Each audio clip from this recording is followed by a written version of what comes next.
Ciao a tutti e bentornati sul mio canale. Il video di oggi è dedicato a tutte le mie piante da interno, quindi tutte le piante che si trovano all'interno di casa mia.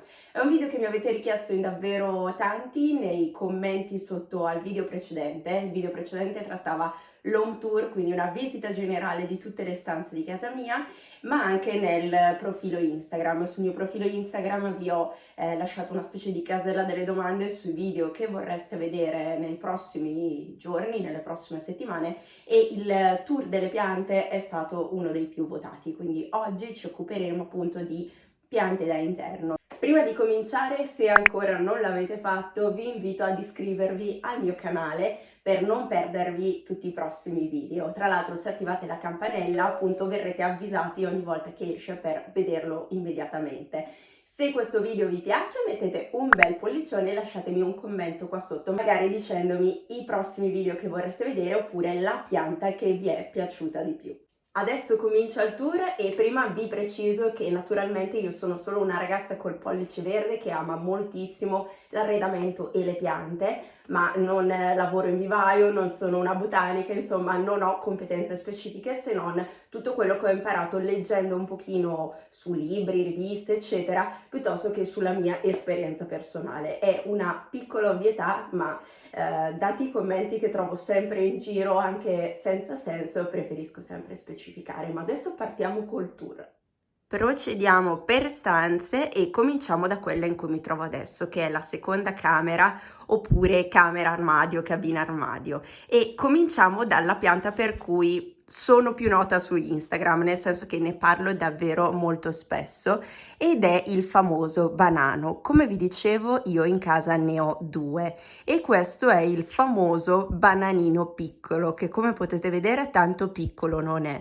Si chiama così perché rispetto all'altro che vedrete in salotto è decisamente molto più piccolo e anzi, quando mi è stato regalato da Alessio circa 2 anni fa era veramente un quarto di quello che vedete adesso. Vi allego qui accanto una foto di com'era quando mi è stato regalato, una cosa incredibile quanto sia cresciuto, ma per intenderci arrivava praticamente qua, quindi veramente è cresciuto in maniera esponenziale. Il banano musa è una pianta davvero estremamente bella e ornamentale perché ha queste enormi foglie, appunto, quindi diventa molto riempitiva all'interno di una stanza davvero molto bella da vedere. Una cosa che io amo tantissimo sono queste striature su alcune foglie che la fanno sembrare quasi immacolata e mi piace davvero tantissimo. Però dal mio punto di vista vi devo avvisare che è una pianta abbastanza rognosa, anzi probabilmente la più rognosa che io abbia avuto in casa. Questo stesso bananino che vedete e che una volta era molto più piccolo, quindi che è cresciuto sano e forte, stava proprio per morire non appena Ale me l'ha regalato, perché è una pianta che deve avere il suo equilibrio perfetto, molto più che tante altre, non perdona assolutamente nessuno sbaglio. Una quantità eccessiva di acqua fa veramente un disastro incredibile. Piuttosto, se siete agli inizi in cui state conoscendo il banano, vi consiglio di dare piuttosto un pochettino di acqua in meno. Con un po' di acqua in meno, tutto sommato, riusciamo a recuperare il tutto. Con acqua in più difficilmente il banano ci perdonerà. Io stessa non so bene come ho fatto a recuperarlo perché era in una situazione terribile. Vi lascio qui una foto di come era ridotto quando stava proprio per morire. Come vi dicevo, è una pianta davvero bellissima perché come vedete continua a fare foglie molto grandi, anzi sempre più grandi man mano che cresce, e vengono sempre dal centro. Man mano che una foglia si srotola ne vedremo subito un'altra piccolina in questo stato che sta già crescendo. È una pianta che non appena butta fuori una foglia ce n'è già pronta un'altra. Le foglie vecchie le troviamo infatti sotto e come vedete sono molto più piccole e cominciano ad ingiallirsi. Questo è normale, è il processo di crescita, di vita del banano. Man mano che lui cresce e fa nuove foglie, quelle vecchie diventano un po' bruttine e poi andranno semplicemente tolte strappandole verso il basso, niente di difficile. Il difficile è appunto trovare un giusto equilibrio di acqua e soprattutto è una pianta che ama moltissimo la luce, è veramente indispensabile. Se avete una casa che non è così luminosa, vi consiglio un altro tipo di pianta perché questa è strettamente legata alle condizioni di luce. Non luce diretta perché si brucia, ma tanta luce. Quindi lo so, è molto esigente, però ne vale davvero la pena ed è, penso, la mia pianta preferita che ho in casa. Ormai sono davvero affezionata e sono team banano. Passiamo oltre e vicino al banano troviamo lei, una delle mie piante più recenti, che è la begonia maculata. È meravigliosa, l'hanno regalata due mie amiche, ex colleghe di lavoro, per il mio compleanno ed è veramente meravigliosa. È una pianta che desideravo da tempo, ma mi spaventava un pochino il fatto che viene definita come pianta molto, come si può dire, antipatica, anche questa abbastanza difficile da tenere. Vi devo dire che però io non faccio assolutamente niente di particolare e invece è davvero in ottima salute. Anzi, per la prima volta una mia pianta verde ha fatto dei fiori, guardate che carini e particolari, è fiorita dal nulla, mi ha fatto questi fiorellini bianchi davvero molto belli, anche di qui se non sbaglio, esatto, c'è qualcosa che sta crescendo. Io non so come mai, si vede che ho trovato la giusta posizione perché mi hanno sempre detto veramente tutti che è molto ingrata, diciamo così, come pianta. Appena arrivata a casa era in un'altra posizione e dopo pochissimo ha cominciato ad accartocciarsi, a seccarsi. Si stava dicendo che quel posto non andava bene per lei. Ho provato in questa stanza in maniera assolutamente casuale e da lì la sua vita è cambiata tantissimo. Ha ricominciato a fare nuove foglie, è diventata verde e anzi adesso eccoci qua con dei fiorellini. Dietro la begonia c'è questo spatifillo messo in terrarium, quindi messo dentro a questa bottiglia chiusa. Adesso lo vedete un po' moscettino perché è una pianta drammatica, ossia è estremamente facile da tenere perché quando ha sete è lei che ve lo dice. Le foglie, come vedete, cominciano a diventare mosce, tristi e non appena gli date da bere, dopo circa, non so, 3 ore, mettiamo una cosa del genere, vedrete che si ringalluzzisce. Ora ha appena bevuto, quindi la vedete ancora un po' smortina, ma vedrete tra un attimo. Vi consiglio questa pianta, anche non in terrarium, anche semplicemente dentro a un vaso normale, perché è una pianta estremamente semplice da tenere. Vuole semplicemente un po' di acqua ogni tanto, se vi dimenticate è lei stessa a ricordarvelo ed è molto semplice da tenere. Questo è stato uno dei primi regali quando mi sono trasferita qui in casa nuova da parte di mia mamma e mi piace molto. Adesso appunto lo vedete un po' moscetto, ma l'effetto è davvero molto bello perché questo bottiglione con tutta la pianta che lo riempie. Di solito lo tengo dietro alla begonia, ma ve l'ho spostato per farvelo vedere meglio. Passiamo ora alla camera da letto e come vedete abbiamo anche un piccolo aiutante. Ciao King! Ciao amore! E vediamo appunto le piante che ho scelto per la camera. Purtroppo, come sempre, come ogni settimana in cui vi faccio un video qua su YouTube, piove come non so cosa, guardate che cielo c'è, quindi devo ricorrere alla luce artificiale. Mi spiace perché è una casa estremamente luminosa, ma sembra sempre notte. Va bene, comunque passiamo appunto alle nostre piante della camera e questa qua è un'altra delle mie preferite, diciamo possiamo dire al secondo posto, e questa qua è una strelizia, in particolare questa è una strelizia Nicolai, ha queste foglie che potrebbero somigliare ed essere scambiate in qualche modo con il banano, ma se vedete la struttura della pianta è molto diversa perché è molto più verso l'alto, appunto con questi lunghi gambi e poi la foglia grande che si srotola. Abbiamo, come vedete, qui una piccola fogliolina che sta per nascere, vedete questa qui è una foglia che sta per nascere, che piano piano si srotolerà e diventerà come quest'altre. È una pianta molto bella, molto ornamentale, soprattutto per riempire in spazi in alto, ma anche qualcosina verso lo stato orizzontale, appunto. A me piace davvero tanto. Secondo la mia esperienza è una pianta abbastanza semplice da tenere, non ho mai avuto grandi problemi appunto con la strelizia Nicolai. È anche detta uccello del paradiso, mi sono dimenticata di dirvelo perché molto spesso potrete trovarlo con questa dicitura e comunque non ho trovato mai grandi difficoltà. Beve circa una volta alla settimana, poi in realtà la regola d'oro sarebbe di toccare il terreno e comunque per ora non ha mai avuto parassiti né particolari problemi. Accanto alla strelizia, sia a sinistra che a destra, troviamo l'erba della pampa. Non si tratta di una pianta, ma di un'infiorescenza, praticamente sono dei fiori secchi recisi. Qui la troviamo nella qualità naturale, così. E poi questo era un mazzo che mi hanno inviato con pampas sia al naturale, questa qua che vedete colore beige naturale, e poi pampas tinta, quindi nel colore del rosa, del blu e del senape. È un mazzo che mi è piaciuto moltissimo perché io adoro la pampas e poi questi colori sono molto caldi e si abbinano molto bene secondo me alla mia casa. Passando poi dall'altra parte della camera, quindi siamo sempre in camera e c'è sempre King, come vedete, stavolta un po' meno aiutante e un po' più sonnecchiante. Comunque abbiamo, lo so, un'altra delle mie preferite. Si tratta di un'Euphorbia eritrea, o anche detta cactus cowboy, perché appunto ricorda tantissimo i cactus che vedevamo nei film western. E tra l'altro è una delle piante che mi chiedono più spesso se è finta o vera, perché è veramente stupenda e questo verde lucido e la forma è perfetta. Si tratta di un regalo di una coppia di nostri amici, i nostri migliori amici, per i miei 30 anni. Sapevano che sono appassionata di questo tipo di piante, che vedevamo molto spesso durante il nostro viaggio in California, e così hanno deciso di regalarmela appunto per casa nostra. Come potrete immaginare, è una pianta estremamente semplice da tenere perché non beve praticamente mai.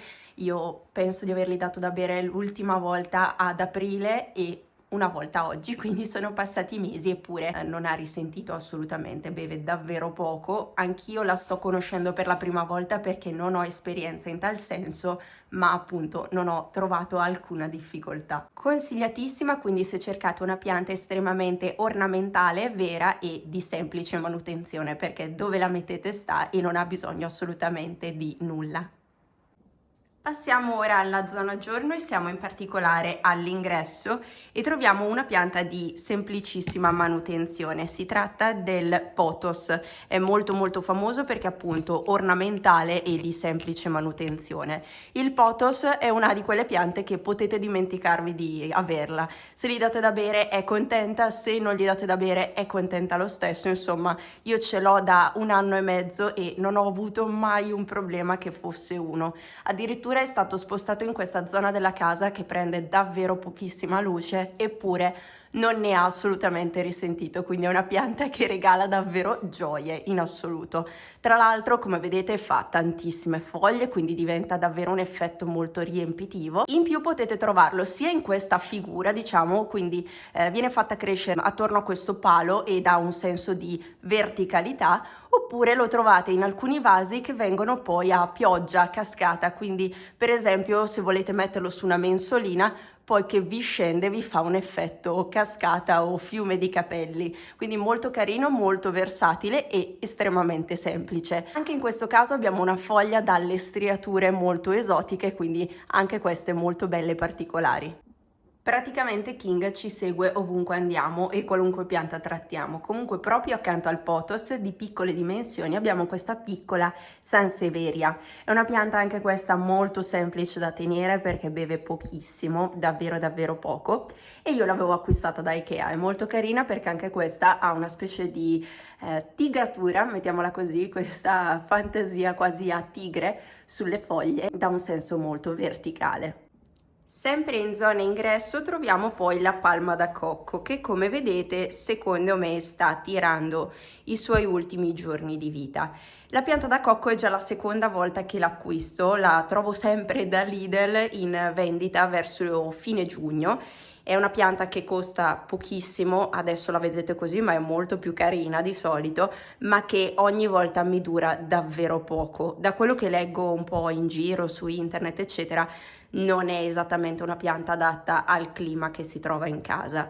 Ovviamente adesso i caloriferi sono spenti, quindi questo non è un problema, però probabilmente non ci sono gli scambi d'aria giusti per cui riesce a sopravvivere, e soprattutto la quantità di umidità sufficiente. È una pianta molto carina che, se trovate in giro a poco prezzo, vi consiglio di acquistare perché vi dà un senso riempitivo in senso verticale ed è molto particolare ed effetto perché, come vedete, nasce proprio dalla propria noce, quindi davvero molto suggestivo.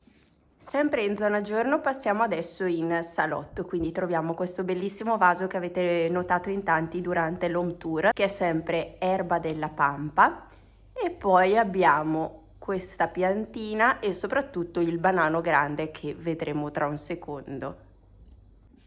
La piantina che vedete qui vicino alla televisione è un ficus lirata, la trovate sia in piccole dimensioni come la mia che in maxi dimensioni se volete una vera e propria pianta decorativa magari da salotto. È davvero molto bella, abbastanza semplice da tenere e appunto io adoro le foglie perché al tatto sono molto ruvide, vedete queste venature molto evidenti, io le trovo davvero belle e suggestive. È una pianta che io ho da circa 1 anno e mezzo, quindi abbastanza tempo, ma che ha una crescita molto lenta, perlomeno la mia, non so se perché è piccina, non so se perché non prende particolarmente luce in questa zona dietro alla televisione, però tutto sommato insomma è sempre in ottima forma. L'unica cosa è che mi fa davvero poche foglie, di foglie nuove in 2 anni deve avermene fatte 3, però l'importante è che stia bene. Io la trovo davvero bellissima anche in maxi dimensioni, si sa mai che prima o poi prenderò anche quella. Passiamo ora al vero e proprio protagonista della casa, e il mio famosissimo banano. Come potete vedere è una pianta davvero di grandi dimensioni, stiamo parlando di credo almeno 1,60 m di pianta, esattamente come l'altro, quindi come il banano piccolo che vi ho fatto vedere all'inizio del video. È una pianta un pochino delicata e che richiede davvero tante attenzioni, quindi non troppa acqua, non troppa poca, tanta luce ma non diretta, insomma un vero e proprio capriccioso. All'inizio dell'estate purtroppo il banano cominciava a soffrire di grandi problemi di parassiti e di moscerini. Questo è spesso dovuto al poco ricambio d'aria che c'è in una casa, nel senso che a parte aprire le finestre qualche ora al giorno non è esattamente la stessa cosa che stare all'aria aperta, e quindi stava soffrendo appunto di questi parassiti che non passavano con niente. Di conseguenza ho provato a trasferirlo all'esterno della casa e ha passato tutta l'estate fuori. Questo ha fatto sì che guarisse del tutto, mi ha fatto una serie di foglie nuove ad una velocità incredibile, e guardate che razza di foglie stiamo parlando, quindi dimensioni davvero grandi, ma l'unica cosa è che essendo una pianta abbastanza fragile, le foglie molto fragili, col venti, temporali, eccetera, le foglie si sono un pochino frastagliate e rotte. Non è un grosso problema, dà solo un senso di vissuto, l'importante è che sia ben guarito. Vi faccio vedere una cosa prima di rimuoverla. Come potete vedere lì nel vaso dove vi sto inquadrando c'è un figlioletto, quindi è praticamente una seconda piantina di banano che sta crescendo dalla stessa. Qui ci sono due possibilità quando vi capita: potete tenerla e quindi avrete 2 banani all'interno dello stesso vaso. Questo ha solo una conseguenza, che chiaramente condividendo la stessa casa nessuno dei due crescerà in maniera eccezionale perché devono dividere gli stessi nutrienti. Oppure, proprio come faccio io, potete rimuoverla, basta semplicemente strapparla cercando di sradicarlo il più possibile. Questo farà sì che la vostra pianta principale abbia tutto il nutrimento senza doverla dividere con un fratello. Per quanto riguarda la cucina troviamo la Strelitzia regina. Purtroppo questa pianta con me è un pochino sfortunata, non so se abbiamo un cattivo feeling oppure se qui in cucina dove l'ho posizionata non ha un'ottima luce. Purtroppo sin da quando è arrivata a casa nostra ha cominciato a fare queste foglie che vedete al culmine diventano un po' gialline, insomma questa foglia si sta accartocciando. Non lo so, forse non abbiamo un ottimo feeling, essendo anche questa una strelizia come quella che vi ho fatto vedere in camera, solo che quella è una Nicolai e questa è una regina. Pensavo che fosse più o meno una cosa simile, e invece, pur essendo appunto la stessa pianta, si comportano in maniera molto diversa. O forse più semplicemente questa non è la sua posizione ideale, ma purtroppo una pianta così grande non sapevo dove metterla. È una pianta che io adoro, in questo momento la vedete non sicuramente alla sua forma migliore, però è davvero molto bella, riempie totalmente in senso verticale perché ha queste foglie molto allungate verso l'alto, e ci è stata regalata anche questa in un periodo in cui non stavamo bene. A fine ottobre del 2020 sia io che Ale ci siamo ammalati, abbiamo avuto il Covid, e i nostri amici per tirarci un pochino su di morale, per farci sentire meno soli, ci hanno fatto questa meravigliosa sorpresa. Quindi se voi per caso avete questa pianta e avete qualche consiglio, scrivetemelo pure qua nei commenti perché sono tutta orecchi. Sempre in cucina troviamo questa piccoletta che è l'Aglaonema Red Siam, spero di averlo pronunciato giusto perché il nome è tutto un programma. È una pianta di facile manutenzione, diciamo, ed è molto particolare perché, come vedete, è verde ma con i bordi del fogliame sul rosso acceso e sul bordeaux, quindi è abbastanza suggestiva. È una pianta che in realtà, essendo così piccolina, con questo vaso semplice da spostare, una volta la troverete in cucina, l'altra volta la troverete in zona computer sulla scrivania di Alessio. Insomma, quando mi gira la sposto. Non so se anche a voi fate così, ma io ogni tanto sposto le cose in base ai miei umori. Anche questa ce l'ho da diversi mesi e continua a farmi foglie nuove. Dicevano che è una pianta dalla lenta crescita e invece a me continua appunto a fare foglie nuove. È molto carina, piccolina, quindi facile anche questa se avete poco spazio e anche poca luce volendo. Il tour delle mie piante da interno è finito. In realtà prima delle vacanze di quest'estate ne avevo un po' di più, ne avevo almeno 3 o 4 in più, ma abbiamo deciso di buttarle via perché stavano davvero morendo. Con il forte caldo che ha fatto quest'estate noi abbiamo tantissima luce che filtra dalle finestre, anche se non lo direste perché ogni volta che vi giro un video piove tantissimo. Comunque è una casa estremamente luminosa, ma questo vuol dire che appunto quando filtra il sole estivo qui dentro fa caldissimo e quando non c'eravamo appunto non c'era il climatizzatore acceso, quindi hanno sofferto molto il caldo e purtroppo le abbiamo dovute buttare. Sicuramente man mano nei mesi ne arriveranno di nuove perché mi conosco ormai e ogni tanto cedo e porto a casa una bambina nuova, quindi in caso ve le farò vedere. Spero che il video vi sia piaciuto, fatemelo sapere nei commenti, fatemi sapere qual è stata la vostra pianta preferita e se non siete ancora iscritti, appunto, iscrivetevi al canale e mettete un pollicione a questo video. Noi ci vediamo presto e se volete seguire un po' quella che è la mia quotidianità vi invito a seguirmi anche sulla mia pagina Instagram che si chiama più o meno come il canale qua su YouTube, quindi ale__spadina.